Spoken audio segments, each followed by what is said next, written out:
building love and reverence for reading in the hearts of Indian readers, one book at a time. My next guest on Duologues is on the quest to make India the largest book market of the world.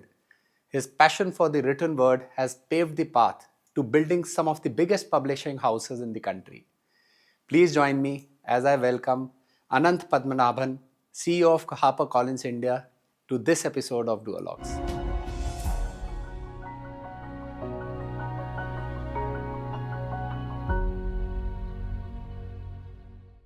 Anand, thank you very much for agreeing to do Duologues with me today. And the backdrop is fascinating, something which I'm not very familiar with. I'm not an avid reader. I do just about 10-15 books in a year. So this conversation is going to be potentially inspiring for me also to pick up the art of reading more than what I do. So thank you very much. Thank you for having me. And I think for you to summarize this conversation about a conversation on reading is just incredible. Absolutely. And you are a good reader already if you're reading more than one book a month. Appreciate it. Thank you so much. All of us have different reading capabilities or interest levels. So you're a good reader already, don't? Thank you. And Anant, we'll get into reading and topics around reading and what it takes to make a book, find the interest of people at large and stuff like that. Before we do that, let us understand about HarperCollins, the company which you represent in the country. Give us a sense of the background of HarperCollins and when did it come to India, and how does the current framework of this institution look like in the country, and what are the objectives which you are looking forward to? Excellent. So HarperCollins was founded in 1817. So we're now 202, 203 years old, or close to 5. So, and we've been publishing books in 18 countries, 17 languages for over 200 years. Wow. So it's a very long historical legacy. You can imagine through wars, through famine, and through most recently a situation like pandemic where we've always been publishing books. Absolutely. It started in India. It's now our 31st year. We came in India as a partnership. And then in 2012, we became a wholly owned company of HarperCollins. In 2021? 2012. Okay. 2012. Became a wholly owned company. We are a traditional multi-language, multi-genre, multi-age publisher, predominantly in the English and Hindi language. But we publish and we work with other publishers as well to take the books into other languages. We publish for all age groups. We have 2 divisions in India. We do what is called trade publishing, a lot of the books that you see here. Right. And we have an education publishing division as well, which is now in its 11th year, where we publish textbooks for kindergarten to class 8. Right. As a multinational publisher, we bring books from HarperCollins UK and the US and various other publishers as well to India. The publishing program itself, as one of the most awarded Indian publishers, I mean, we have 7 Publisher of the Year awards, which is the highest for any publisher. Our authors have won the Nobel, the Booker, the Gyanpith Award, the Sahitya Academy Award, you name it. So typically, we tend to get a lot of awards, and all the credit goes to the editorial team that I have the privilege of working with. We publish about 225 new books every year. We have an active catalog of up to 3,000 titles. We publish across formats, print, electronic, and audio. And we do licensing where just digital gets published around the world. On the education front, it's kindergarten to class 8, like I said. We publish all the major subjects. We publish in print. We also do a blended learning program for children. Right. In that sense. The larger mission, if we can use the word mission, is just one. Especially with India as a context, right? Almost 1.5 billion people. Yeah. 20% of them in schools at any given time. The world's largest middle class in that sense. The largest population in the ages of 15 to 25. Right. The largest aging population over 60. Sure. So you think about the need for a book, the need for reading, the need for expanding your mind, knowledge, education. We have people. And fortunately, we have a lot more people in the world who speak English as a first language. Absolutely. Or use English as a first language for business purposes than any other part of the world. Right. So the idea is quite simply selling more books to more people every day. Right. And it's not just a commercial interest. Especially in a country like India, with the diversity of language, the demographic, economic capability, access to a school, access to a bookshop, access to entertainment, with the advantage of being digitally connected. Right. I personally believe it's also a responsibility Absolutely, it is. that we have to educate more children. Yeah. We have to make them, their literacy and numeracy levels to be capable. I won't even say that they have to be job ready. They have to become good Yeah, human more beings. qualitative actually. Exactly. Yeah. The ability to analyze, the ability to communicate, the ability to be empathetic. Then they will choose for themselves. Absolutely. Yeah. Job creation is a completely different ballgame, etc. Right. But that's the idea that we are here. We publish really good books. We'd like to entertain, educate, inform as many as Indians as possible. Wonderful. In the trade publishing division, I think about 75 million people buy books, which is a very small number compared to what is possible. But again, a large number. Exactly. So comparative to global population in any country, this would still be a very large number. books are a child in a pram is given a book to hold. Right. We don't have that advantage yet. It Maybe might be a we do digital it. device these days. Exactly, which is hugely distracting and not a good thing and a bad thing, but we don't Engaging. do I that. think the parents these days feel it's engaging. It's just stay out of my hair, by the way. I don't know about engaging. Kuch na kuch karte raho, just don't bother me. That is the strat. Right. But I think here we have an opportunity to get, you said, like I said, 300 million kids in schools. Most kids have two parents. So that's 600 million adults who want very good education for the child. Why aren't 600 million people buying books? At least half of them should be buying books. Right. Yeah. My aim is to say 25% of India should be a regular book buying Amazing. culture and population. Right. But we are also a reluctant reading community. Yeah, true. We don't take to books naturally. We are the brightest in school and college. Right. But for some reason, the moment you get out of a school environment, you don't think about, you think that this is a very daunting space. True. But they read very long textbooks, they solve complicated calculus problems. They don't shift to entertainment. Right. Or they don't shift to need-based, fact-based reading. Yeah. That's one of the things that we're trying to do in our read campaign. Right. Is to say, can we get more people to buy more books and read them, educate more children in as many languages as possible, Right. and then just be a better society. Wonderful, wonderful. But as an organization, like it's very fundamental to imagine, like in my case, I've worked for electronic companies. Yeah. And the capability of an organization, whether it comes to structure or the processes, is essentially the capability to innovate, carry out R&D and production, and then distribution, and then after sales service. Yeah. How does this look like for publishing industry? Publishing at the heart starts with our ability to publish a good writer. So it starts with a blank sheet of paper. Right. In that sense, Right. our business is nothing without our authors who write their books. But from how we look at, let's say we look at next And year. there would be a pool of authors who are consistently engaged with you, or Yes, yes. people can walk in and propose their work to you. How does that part Combination of all of them. happen? Okay. There are published writers who would send us a work to saying, I've written this book. Right. And then depending on the structure of a publishing company is editorial, sales, marketing, and then what we call operations. Sure. Design, production, all of that will go into Right. that. Warehousing, all of that's just the Right. When we think about what we want to publish next year, let me start there. Yeah. We have writers who will regularly write books, who are writers, who will submit either a work of fiction or a non-fiction.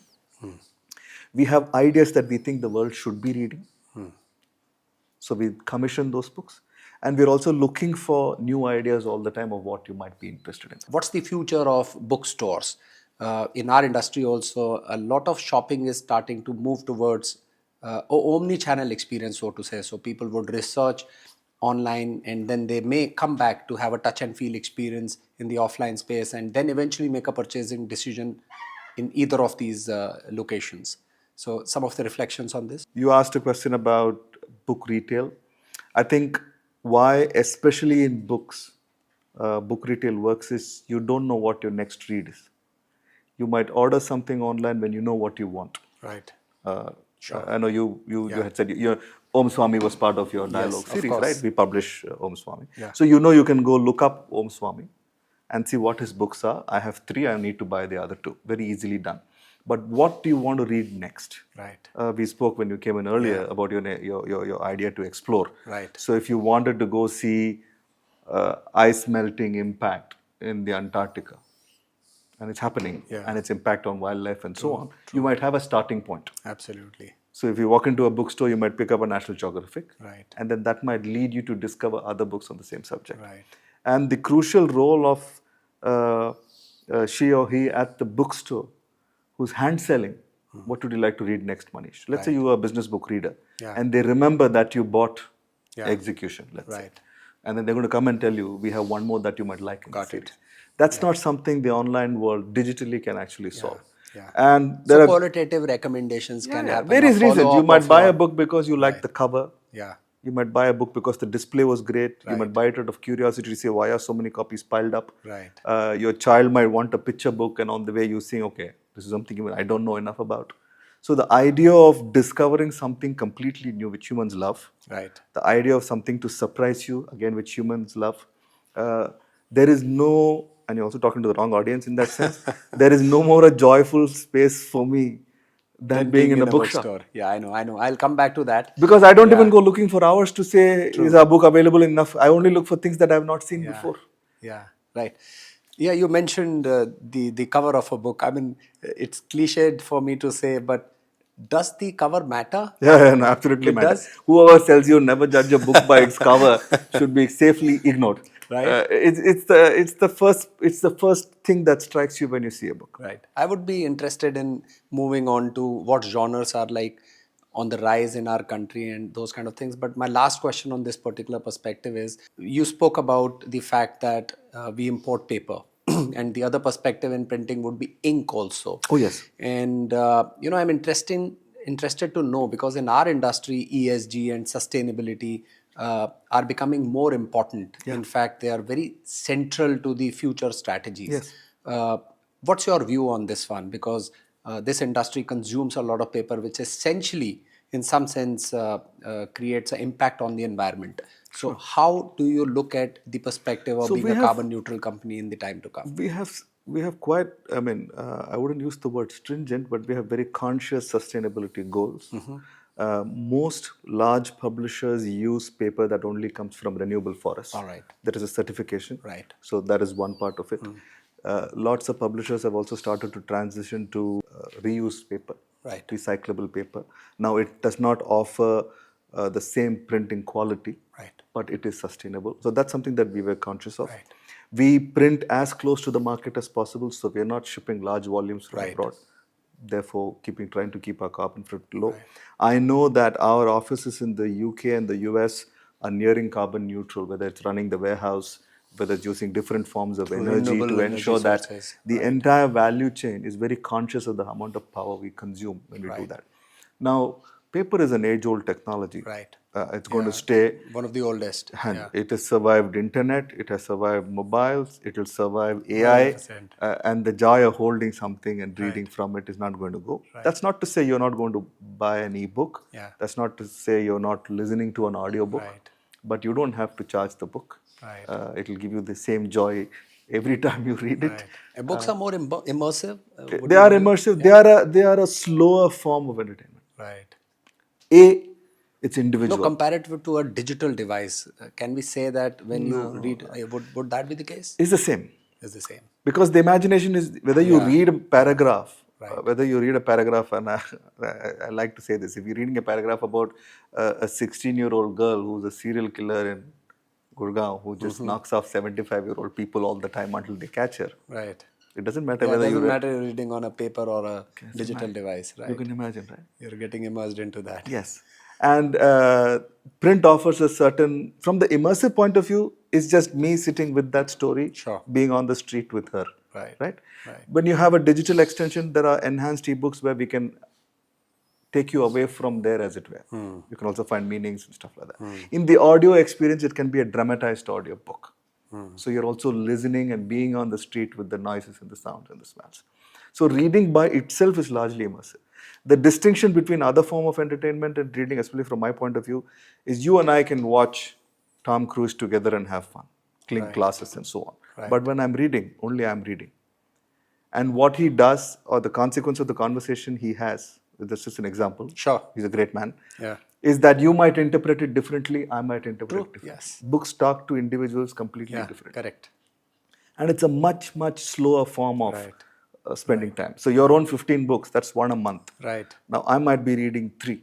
I know. because we have different reading paces, right? Right. So individualistic, invaluable, I think, and I think nothing replaces the sense of what you get off a book. Completely agree. Yes, that is true. And for children, it's even more. It just blows their mind. Yeah. I mean, I today they get digital. When I grew up, we had to only go to a bookstore. Yeah. Then I met Tintin long before, right? Can you imagine? Yeah. Go to Nepal with Tintin. I know. I didn't know the Abominable Snowman existed. Right. So those things are just what only books and comics and imagination can give. Right. So again, two follow-up questions like what are the genres which are like evolving in our country with so much of abundance of rich heritage and the legacy of a lot of things, including the understanding of yoga and Ayurveda, the spirituality, philosophy. So which are the genres which are more specifically catching up in our country? So we broadly look at three main categories within adult fiction and non-fiction, and the children's category until about age 14. Sure. Non-fiction continues to be the biggest, and within non-fiction, you will see, especially in the last few years, the rise of self-help reading. If you take a look at bestseller charts and all the gurus and all the self-help experts we read, we think one would assume that we are the most peaceful, the greatest of human beings to walk on earth. We are not. There's a big gap. I have a personal theory. I think we should start teaching children compassion in school. More beyond the moral science which we Exactly. Reduce some of the calculus and teach them compassion in the beginning. Where suddenly, when you become an adult, you don't want to find a new habit or change your life or start thinking like a monk and all of these. Are you seeing curriculum moving towards that, like more value systems? Yes, absolutely. EQ, too much influence or instance of IQ. EQ has already started to come in, and it's not just about. I think parents know that the child has to be more empathetic and have a higher EQ. Right. It's how do you impart that knowledge? We have a new series of books coming up. In fact, Okay. if I may plug, it's called Well-Being. Okay. It's just going out.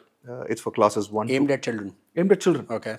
The idea of mental well-being. Wonderful. As That's the need of the hour. As a structured education product. Appreciate We'll be training teachers. The books will be available for parents as well. Wonderful. How do you talk to a child about death? How do you talk to a child about loss? Even simple things like today, if you get up and you move to Singapore, your son or daughter is going to miss all their friends here. How do you explain that he or she has an opportunity to make new friends? Right. How do you break the norm from being, oh, I'm a shy child and so on? So there are a lot of concepts that we need books as a help to teach children with. Wonderful. So it is so important in that sense. Yeah. So, and again, talking about demographics. Yes. Like, I'm sure you would pick up the global benchmarks which are already available within your organization. Yes. Are they different comparative to, say, the West? The readers, the demography of the readers, etc. Of course, the genre itself seems to be slightly different from the rest of the world. But is the demography also different? Are more young readers elsewhere are reading more books? May not necessarily be the case It is in our cultural. country. There's a large cultural influence. So if you go east to west, you take manga comics. Right. You take the subjects that younger children abroad are exposed to, not so much here, and the change in international adult publishing as well. Right. Societies are getting hyper-nationalistic, as it were. Yeah. So you will see that determined, which happens here too. But Indians are definitely reading a lot more fiction. Right. There was always a belief that we're not reading enough fiction. We've just come off a big market report comparing 2023 reading habits to 2022. Fiction reading grew 20%, which is a very big number. The market in India typically grows between 8 and 12. Okay.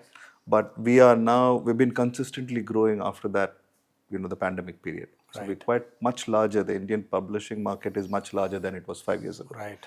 Fiction is read a lot. Crime is read a lot. Romance is read a lot. The trend is now called romantasy, fantasy and romance mixing with each other. One of the tipping points were what is called book talk. We don't have TikTok in India, but a lot of what we see as reels, book reels have been a highly influential period. Book reels may mean what? Book reels is influencers saying, I love this book, why you should read this book. Like a TikTok video. Okay. But we make book reels. They make book reels abroad. So that has been a big tipping point. Okay. So are they like rapid fire book reviews? Something like that? Book reviews, fan reels, fan videos, author interviews. Wonderful. Major tipping point from that point of view. Right. In non-fiction, we're seeing a lot of self-help. We're seeing a lot of politics. We are seeing a lot of religion being read.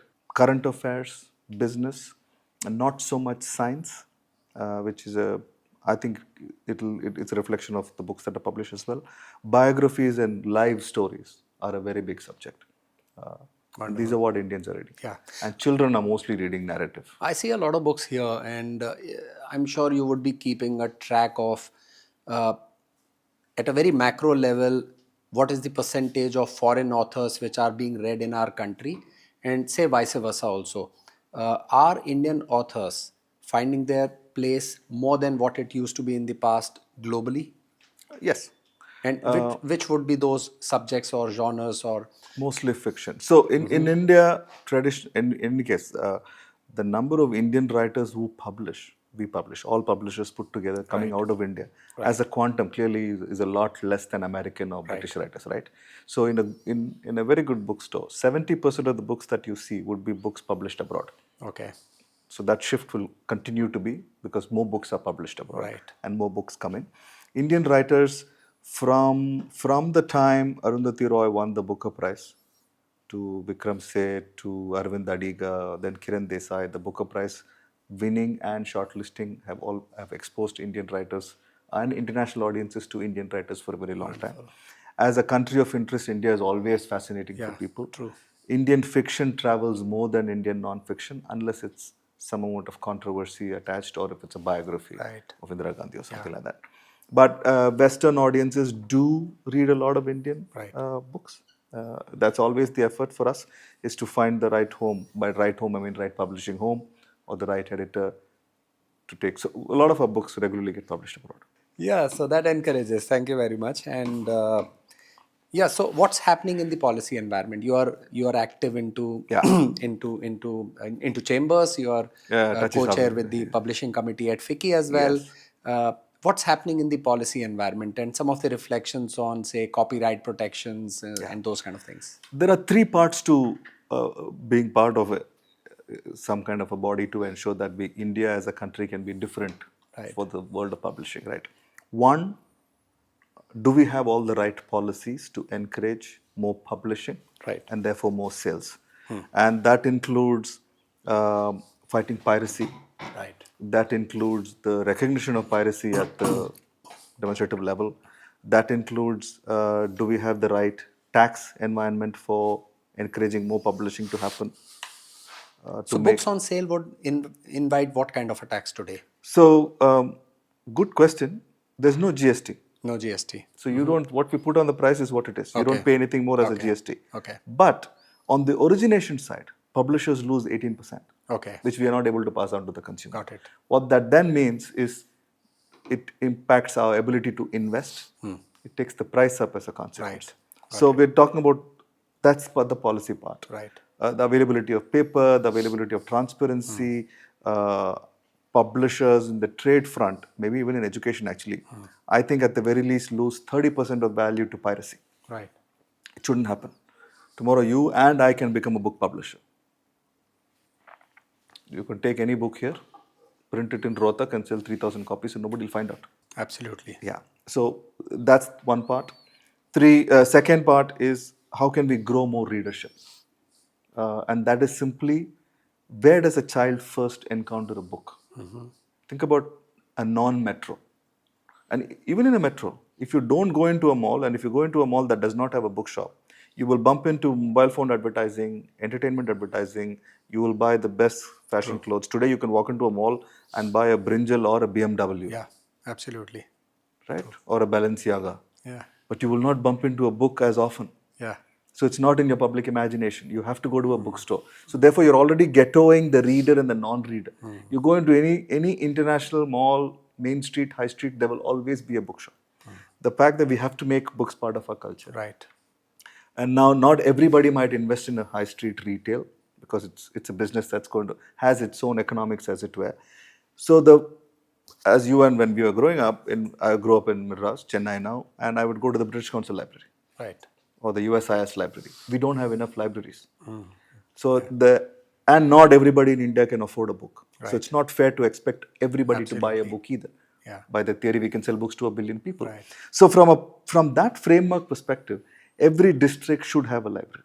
And also representing our industry as an overall. It's not just entertainment publishing, education publishing, journal publishing. So the idea of being fortunate to be part of FICCI and other bodies is to have these conversations regularly. Wonderful. Create a collective group of all publishers together. Also talk about beyond publishing, Right. books to screen. So the more you see, if you take Oscars annually, 70% of Oscars over time have been inspired by a book or a story. Right. We need to make that happen here. Right. Anuja Chauhan's Club You to Death, which is a fiction we published 3 years ago. Her new book is called Fast and Okay. is now Murder Mubarak, which is launching sometime now. So a lot of that will happen. We will see a lot of that happening. So you make book an active part. Right. I mean, we say we have a World Book Day, Yeah. but if you take a look at what J.K. Rowling and a few others did in the UK, is on that particular day for charity, they all created a book for £1 Right. because the environment let them do it. The government buys copies. Take Singapore. And then you democratize a particular industry and a product. Exactly. Yeah. And the government walks the talk. They're saying, okay, I'm going, even if they're saying, I hate the word committee, but even if they're saying we're going to select books for libraries and selected books will be bought for 10,000 libraries across the country, that's an encouragement to the publishing houses, encouragement to authors. Yeah. Like musicians, authors' livelihoods are entirely dependent on the royalty they earn from books. So we really have to create a very large environment. Right. Yeah. I'm not saying there should be as many bookstores as mobile No, stores. sincerely appreciated. Yeah, that's a wonderful effort you're making. I think everywhere there's a cafe or a coffee shop, Right. there has to be a bookstore nearby, right? Absolutely. Same demographic, same interest level, same spending capability. Right. And online is doing a fantastic job. Now you can order a book as we are speaking.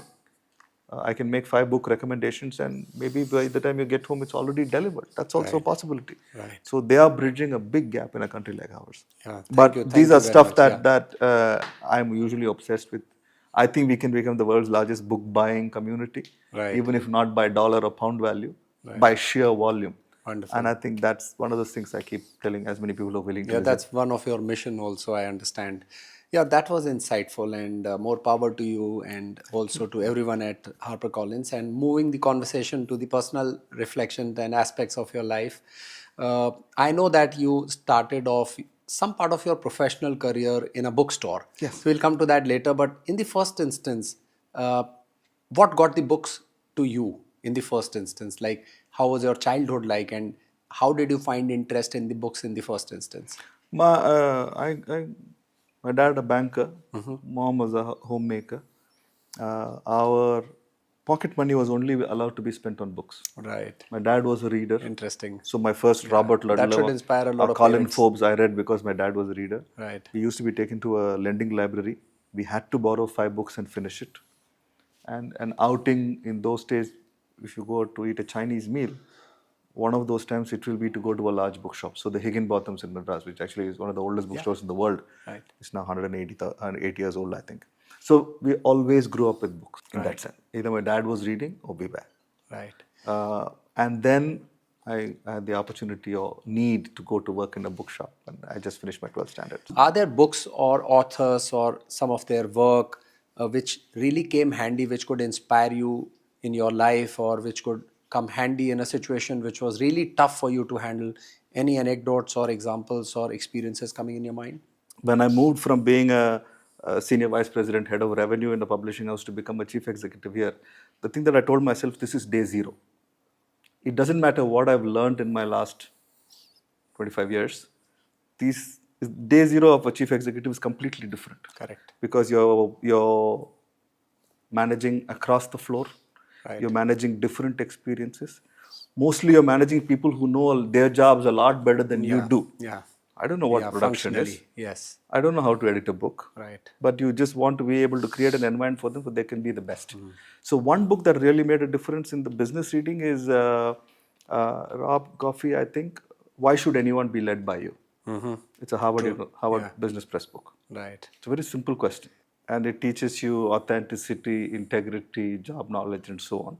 But it's a book that I often revisit. It's not a one-time read. Right. As your challenges change, as your own ability changes, that book speaks to you in a different way. Wonderful. I'll pick it up. Yeah, you should see it. Yeah. You mentioned with candor that it might not be lonely on the top. I mean, many people would not believe that. So how do you maintain equanimity? Like, Wife's life, I sit in especially. an Yeah. open plan. Okay. One of the first things that everybody asked me when we created this open plan office is, do you have a space for yourself? Right. So I said, we should have a space for myself if we're having a conversation that is Right. confidential. Right. But I sit on an open floor with people. I think the first thing that I've always believed in is access. It's often misunderstood that the head of the organization has access to anybody in the company. The opposite should be Should be true. true. Yes. Because if somebody walks up to you, say, do you have a minute?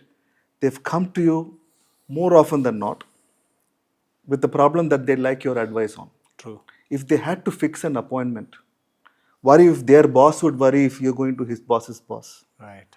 Because the problem and the purpose should always supersede the need for that meeting. Right. And they're recognizing that as somebody who has a little more experience than the others, that you might have a solution to the problem. Does your designation allow that access? Right. It's not lonely at all.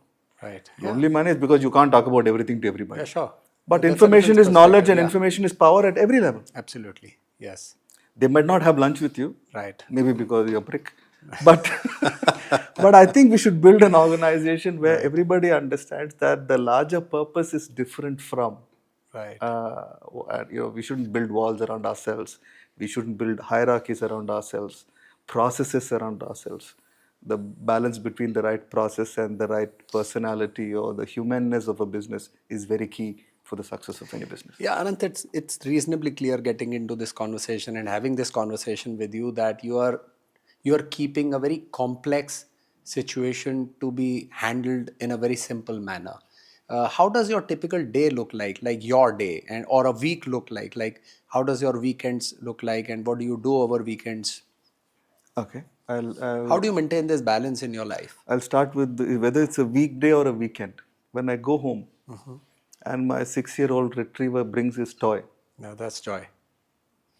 he doesn't care where I've been. That's a switch, actually. You Yeah, completely. whether I've earned my keep for today, whether I whiled away a time or made a very important business decision, he doesn't care. Right. He's like, this guy is back and let's play. He's waited all day for that. Right. And like you said, so that reminds you what's important in life. And this is work. I have a great bridge of my work being my entertainment and my break. I can read. Wonderful. And then I think dogs teach you more than anything, and any Yeah, human true, being true. can ever teach you, by the way. But on typical work day, of course, we have business demands. We have monthly, quarterly, annual deliverables. And it does not include just sales or revenue or profit. You need to hold on to your talent. You need to attract the right talent. Constantly aware that you're publishing somebody else's books. So it's choosing, for me, the right kind of meetings. Right. I'm not a big fan of too many meetings or long meetings. Right. I'm not a big fan of long emails as long as the data is clear. Right. If we all are talking about the right things at the right time, I'd like let people be and not get in their way. But review often. I think one of the things that I learned very early from one of my bosses is that no challenge is criticism. True. Should not be. That's all. Yeah. If somebody says why, he's not saying why. Yeah. He's saying why. Can you explain why this Yeah, happened? one is wanting to precipitate. Exactly. Yeah. And it's also true that in our own jobs, that we might lose purpose or focus because you're just too busy and distracted. So it might be good for, at regular intervals, to pull back and see it from afar. Yeah. Right. So my boss does it for me. Because when I think about what am I going to tell him every 15 days about what's happening in India, it helps me focus on what's the most important from, if two chief executives are talking to each other, what are the material changes we need to talk about? Right. So similarly, at every level of the organization, we need to identify what are the most critical material changes towards our business goal that can be changed. Is it a setback? Is it an advantage? Is there an opportunity? Is there a change? Is there a people change or a process change? Right. And so on. So that would be my work week. Wonderful. And running both trade and education, which are completely different beasts in themselves, Yes. means that I have enough, like a rum and coke. Right. Yeah. Yeah. That is fun. And this brings me to the last part of my conversation with you. And while I heard one of your purposes to enable an environment which makes India one of the biggest or the biggest books market in the world. I understand that. Uh, this is the question which I ask all my guests. What is that higher purpose which, say, wakes you up every morning to do what you do? I know I say this often, is that I know that, my family might not like me saying this, but I know that as I step out of this building, I might come out under a bus. Got it. Correct? So as long as every moment you're mindful and you're giving every moment, I try. We're all distracted with phones. As long as I'm able to give every moment the moment it requires, the time it requires, I'm fine. And if I don't have a dog on the bed, then it's not a good day. So our kids tend to sleep with us. Um, Amazing. that's all. Yeah, appreciate it. That if you give the moment what it requires, Yeah. whether you're in a boardroom, whether in your bath, whether you're driving or whether you're just doing nothing and reading or sitting under a tree, just give it that Fantastic. moment. Yeah. And that's all I think. Wonderful, I try. wonderful. I try. That is wonderful. Anant, I I found this conversation personally engaging. It was almost, I mean, it appears that you are a book in yourself. And I read this book like a sprint in last 40, 45, 50 minutes. Thank you. Thank you very much for that. No, And no, thank you for talking to I me. found it very resonating also at a personal level. So it's very inspiring for me personally. And I'm sure this would be insightful and inspirational for a lot of people. I wish you all the best, both Thank you. the team HarperCollins and you all the best for your endeavors and your purpose. Thank Thank you you. very much for having this conversation. No, thank you for having a Wonderful conversation chatting with with me. you.